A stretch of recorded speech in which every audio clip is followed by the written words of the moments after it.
Assalamualaikum warahmatullahi wabarakatuh. Pada kesempatan kali ini kami akan mempresentasikan tentang materi yang kami dapat, yaitu bagian 15B. Sebelumnya, perkenalkan, nama saya Aziza Kanesha Faradia dengan NIM 1030324000005. Perkenalkan, nama saya Nisha Ramadhani Okri dengan NIM 1030324000027. Perkenalkan, nama saya Grace Alfanda dengan NIM 1030324000052. Perkenalkan, nama saya Muhammad Akbar Afarizi Putra dengan NIM 103040043. Jadi pertama saya akan membahas mengenai buffer overflow.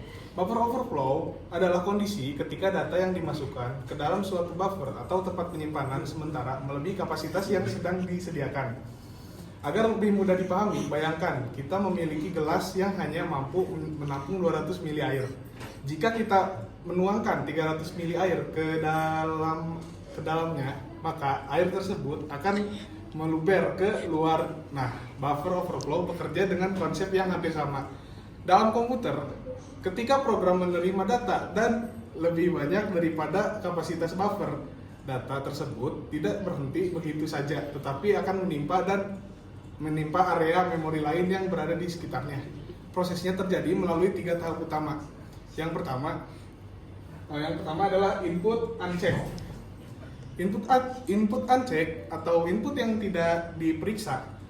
Program menerima data dari pengguna tanpa mengecek apakah ukurannya sesuai dengan kapasitas buffer. Terus yang kedua ada memory overwriting. Memory overwriting terjadi karena buffer sudah penuh. Data tambahan akan menimpa data lain yang tersimpan di memori. Dan yang ketiga ada control hijacking. Control hijacking pada tahap ini menyerang dapat memanfaatkan data yang ditimpa untuk mengubah alur eksekusi program sehingga program menjalankan instruksi yang tidak seharusnya. Tapi inti dari buffer overflow ini adalah kelebihan input yang menyebabkan kerusakan memori dan berpotensi memberikan kendali sistem kepada penyerang. Selanjutnya kita akan membahas tentang bagian memori yang sering menjadi target serangan buffer overflow. Yang pertama yaitu stack overflow. Di sini stack merupakan area memori yang digunakan untuk menyimpan data sementara saat sebuah fungsi dijalankan seperti variabel lokal dan alamat pengembalian program. Jika terjadi overflow pada stack, alamat pengembalian ini atau return address dapat ditimpa oleh penyerang sehingga program dapat berpindah ke instruksi yang tidak seharusnya. Kemudian target kedua yaitu heap overflow. Di sini heap digunakan untuk alokasi memori secara dinamis selama program berjalan. Ketika overflow terjadi pada heap, data atau struktur penting dalam memori dapat rusak sehingga mengubah perilaku program. Kemudian untuk target yang ketiga yaitu data section. Bagian ini menyimpan variabel global dan variabel statis. Apabila area ini ditimpa, maka nilai variabel penting dapat berubah sehingga program menghasilkan perilaku yang tidak sesuai. Kemudian, mengapa buffer overflow ini sering ditemukan pada bahasa C atau C++? Hal ini karena bahasa C dan C++ tidak memiliki mekanisme otomatis untuk memeriksa batasan ukuran array atau buffer. Artinya, programmer harus memastikan sendiri bahwa data yang dimasukkan tidak melebihi kapasitas yang disediakan. Terdapat beberapa fungsi yang terkenal beresiko seperti yang 3 ada di depan ini. Karena fungsi-fungsi ini dapat menyalin data tanpa melakukan pengecekan ukuran terlebih dahulu. Baik, setelah memahami cara kerjanya, sekarang kita lihat dampak yang dapat ditimbulkan oleh buffer overflow. Dampak yang pertama itu adalah data corruption atau kerusakan data, yang dimana data yang berada di memori dapat berubah atau rusak karena tertimpa oleh data yang lain. Dampak yang kedua adalah sistem crash. Kerusakan memori dapat menyebabkan program berhenti secara tiba-tiba atau bahkan membuat sistem menjadi tidak stabil. Dampak ketiga yang paling berbahaya adalah arbitrary code execution. Pada kondisi ini, penyerang dapat menjalankan kode buatannya sendiri di dalam sistem korban. Akibatnya, penyerang dapat mencuri data, memasang malware, atau mengambil alih sistem. Untuk mencegah hal tersebut, terdapat teknik pertahanan yang disebut compile time preserve. Teknik ini diterapkan ketika program masih berada pada tahap pengembangan dan komunikasi.